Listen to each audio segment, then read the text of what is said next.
I'm going to keep it straightforward because the decision to add a PTZ camera to your workflow is one you'll want to feel certain about before you click Add to Cart. The BirdDog P200 promises 1080p full NDI video, pan-tilt-zoom control, and a design that looks like it could slot into both a home studio and a modest field rig. Link is in the description if you want to check the product details on Amazon. What I'm really trying to figure out here is whether that promise translates into real-world confidence. Does the autofocus lock fast enough for a live interview? Does it stay usable when the lights aren't perfect? And, most importantly, does it feel like a tool that will actually save me time instead of adding another layer of fiddling? First, let's talk about the kind of person who ends up buying a PTZ camera like this. If you're a hobbyist who records occasional YouTube videos, you might already have a handheld DSLR or a webcam that does the job.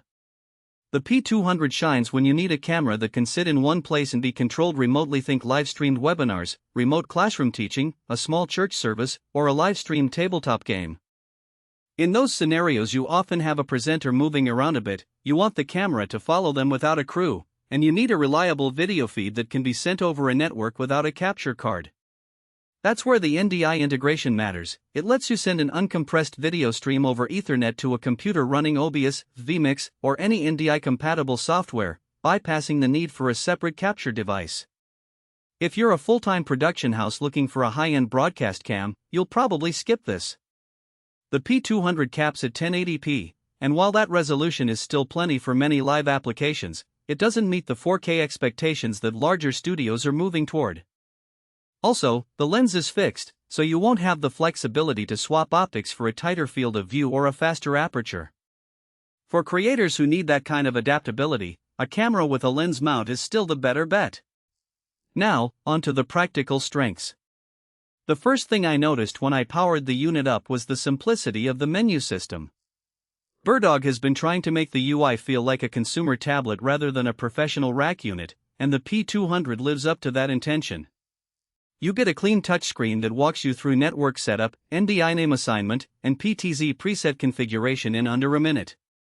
There's no deep submenu labyrinth that forces you to dig through advanced settings just to get basic motion control working. For a beginner who's never touched a PTZ before, that low barrier to entry is a real time saver. Autofocus confidence is another area where the P200 feels polished.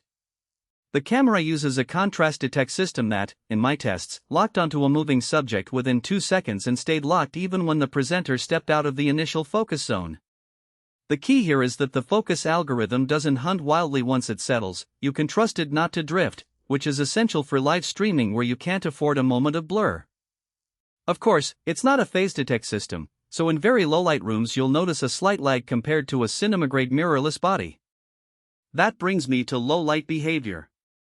The sensor is a decent 1080p CMOS, but it isn't a back-illuminated design meant for dark environments. In a well-lit office or a stage with spotlights, the image is clean, colors stay true, and the 2.8mm fixed lens gives a fairly wide field of view that captures an entire speaker and their background without needing to step back.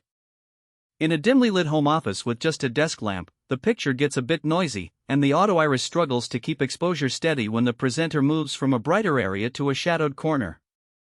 If low-light performance is a daily requirement, you'll want to invest in additional lighting or consider a camera that advertises a larger sensor and faster lens.